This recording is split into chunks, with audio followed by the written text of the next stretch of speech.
ಎಲ್ಲರಿಗೂ ನಮಸ್ಕಾರ. Welcome back my channel. ಇವತ್ತಿನ ರೆಸಿಪಿ ಚಿತ್ರಾನ್ನ. ತುಂಬ ಸಿಂಪಲ್ಲಾಗಿ ಟೇಸ್ಟಿಯಾಗಿ ಹೇಗೆ ಮಾಡ್ಕೊಳ್ಳೋದು ಅಂತ ನೋಡೋಣ.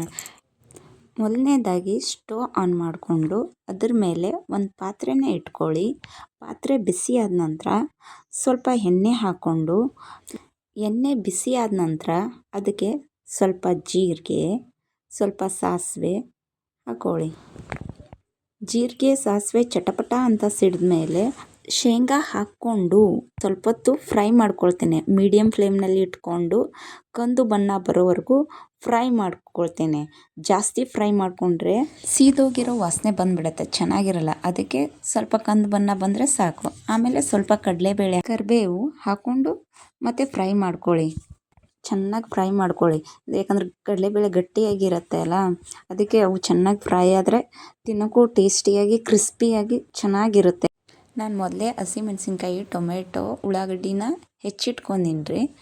ಶೇಂಗಾ, ಕಡಲೆಬೇಳೆ ಕಂದು ಬಣ್ಣಕ್ಕೆ ಬಂತು ರೀ. ಈಗ ಇದಕ್ಕೆ ಹಸಿಮೆಣಸಿನ್ಕಾಯಿ ಹಾಕಿ ಬಾಡಿಸ್ಕೊಳ್ಳಿ. ಹಸಿಮೆಣಸಿನ್ಕಾಯಿನ ಚೆನ್ನಾಗಿ ಬಾಡಿಸ್ಕೊಳ್ಳಿ, ಇಲ್ಲಾಂದರೆ ಅದು ಹಸಿ ವಾಸನೆ ಅನಿಸುತ್ತೆ. ಆಮೇಲೆ ಸ್ವಲ್ಪ ಉಳ್ಳಾಗಡ್ಡಿ ಹಾಕಿ ಕೈಯಾಡಿಸ್ಕೊಳ್ಳಿ. ಅದನ್ನು ಸ್ವಲ್ಪ ಎಣ್ಣೆಯಲ್ಲಿ ಬೆಂದರೆ ಚೆನ್ನಾಗಿರುತ್ತೆ, ಅದಕ್ಕೆ ಸ್ವಲ್ಪ ಕೈಯಾಡಿಸಿ. ಕೊನೆಯದಾಗಿ ಟೊಮೆಟೊ ಹಣ್ಣು ಹಾಕ್ಕೊಳ್ಳಿ. ಟೊಮೆಟೊ ಹಣ್ಣು ಎಲ್ಲ ಹಾಕ್ಕೊಂಡು ಸ್ವಲ್ಪ ಎಣ್ಣೆಯಲ್ಲಿ ಅದು ಸಾಫ್ಟ್ ಆಗಬೇಕು ಅಲ್ಲಿವರೆಗೂ ಅದನ್ನ ಬೇಯಕ್ಕೆ ಬಿಡಿ. ಚೆನ್ನಾಗಿ ಅದು ಟೊಮೆಟೊ ಹಣ್ಣಂದರೆ ಸ್ಮೂತ್ ಆದರೆ ಚೆನ್ನಾಗಿರುತ್ತೆ. ಈಗ ಆಯಿತು, ಸಾಫ್ಟ್ ಆಯಿತು. ಅದೆಲ್ಲ ಬೆಂದ ಮೇಲೆ ಅದಕ್ಕೆ ಸ್ವಲ್ಪ ಇನ್ನೂ ಅರಿಶಿನ ಪುಡಿ ಹಾಕ್ಕೊಂಡಿಲ್ಲ ನಾವು, ಅದಕ್ಕೆ ಸ್ವಲ್ಪ ಅರಿಶಿನ ಪುಡಿ ಹಾಕೋಣ.